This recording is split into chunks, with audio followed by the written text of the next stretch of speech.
Herzlich willkommen bei Portfolio Live, der Plattform für einfaches, aber erfolgreiches Investieren. Mein Name ist Fabian Braun und ich freue mich heute ganz besonders, Ihnen Meb Faber im Interview vorstellen zu dürfen.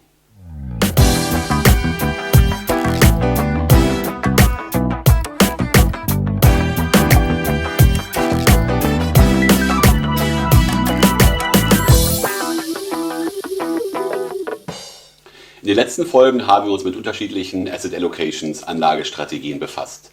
Dabei haben wir immer wieder Bezug genommen auf ein Buch von Meb Faber, Global Asset Allocations.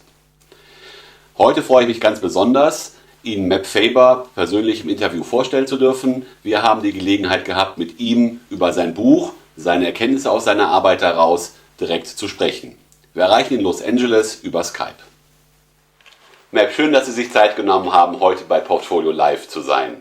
Sie haben das Buch geschrieben, Global Asset Allocation. Wir haben einige Asset Allocations bereits untersucht. Jetzt die Frage an Sie. Was war Ihre Intention, als Sie das Buch geschrieben haben?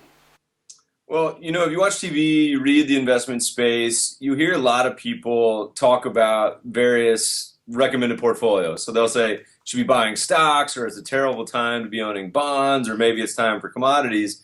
And we wanted to say, look, it's great that these people recommend all these different ideas, but let's look how they've done historically. Does it matter? What's the significance of these asset allocations? And then a lot of people, their favorite question is, what's the best one? So we looked at, I think, about 15 of them in the book, took it back to 1970s and examined the results, and it was pretty interesting.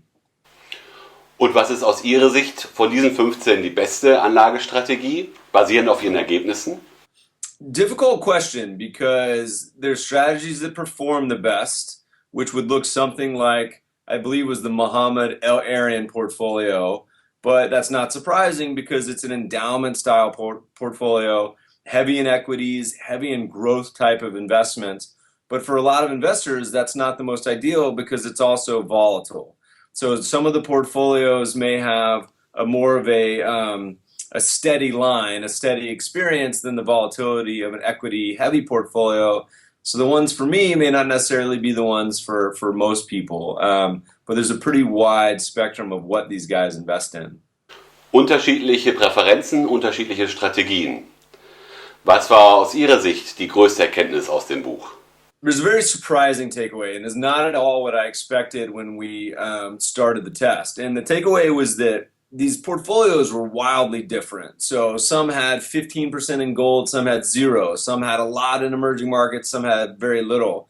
But what you find is that over time, most of them get a positive return, and most of them have some in stocks globally, some in bonds, and some in real assets, which we characterize as commodities, real estate, and treasury, inflation-protected securities, TIPS. Mm-hmm. And what we found that with the exclusion of the permanent portfolio, because that has a big, huge chunk in cash, the vast majority of these portfolios had very tight performance. So going all the way back to 1972, these portfolios performed within about 100 basis points or 1 percentage point of each other. And to me, that's astounding. So the conclusion was that your asset allocation may not matter as much as you think over time. But what really did impact the returns was actually the boring stuff, which was fees and total costs of, say, brokerage commissions, fees, and of course taxes.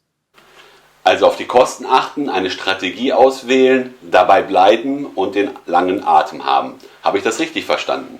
That's great advice, but it's boring and it's not that sexy. People want to talk about stocks. Are they a good buy, or is it time to get out of gold? But a lot of the boring stuff you do pay as little in fees. And here's a great thought experiment we did in the book. We said, what if you could go back to 1972, pick out the perfect allocation, and have perfect crystal ball foresight? Turns out that was the El-Arian portfolio. And then we said, you know what? We're going to layer on the average mutual fund fee in the United States right now. Would have been worse 10, 20, 30 years ago. But currently that's 1.25%. That would have transformed the best performing portfolio to almost as bad as the worst. So implementation matters. And then on top of that, if you add in the traditional financial advisor fee, which is around 1%, so total fees of 2.25% per year, it takes the best performing allocation and converts it into worse than the worst. So one of the things, the takeaway is that have a good allocation. Like you mentioned, it actually doesn't matter that much exactly what the percentages are, but implement it through low cost implementation. Now, you can then go a step further and start to do some active tilts, or maybe tilts towards, say, value and momentum, and we think those add a lot of value. And we also think that financial advisors add a lot of value. But for the basic asset allocation, it's a commodity and you don't need to be paying that much for it. So we think you should pay as little as possible. Meb, herzlichen Dank für den ersten Teil dieses Interviews. Zum Thema passive Anlagestrategien habe ich aus dem Gespräch 3 Punkte mitgenommen. Erstens, es ist überhaupt wichtig, investiert zu sein, um einen Performance machen zu können. Zweitens, auf die exakte Anlagestrategie, auf die exakte Verteilung der Prozentpunkte, was, wie viel in welche Anlageklasse kommt es gar nicht so sehr an, denn die Ergebnisse liegen relativ nah beieinander. Und drittens, deswegen macht es Sinn, kein großes Geld für die exakte Strategie auszugeben, sondern zu schauen, wo kann ich investieren, passiv investieren für geringe Kosten. Ich hoffe, es hat Ihnen gefallen. Nächste Woche geht es wie gesagt weiter. Dann spreche ich mit Meb Faber über aktive Elemente in einer Anlagestrategie. Besuchen Sie seine Homepage unter www.mebfaber.com. Und natürlich möchte ich an dieser Stelle auch auf sein neues Buch hinweisen, das gerade in diesem Januar erschienen ist. Auch dort geht es wieder um verschiedene Anlagestrategien, diesmal um die aktiver Hedgefonds. Besuchen Sie uns unter www.portfoliolive.de. Investieren Sie einfach, aber erfolgreich und denken Sie daran, Geld ist auch nicht alles. Bitte beachten Sie, dieses Video stellt kein Angebot zum Kauf oder Verkauf von Wertpapieren dar. Es findet keine Anlageberatung statt.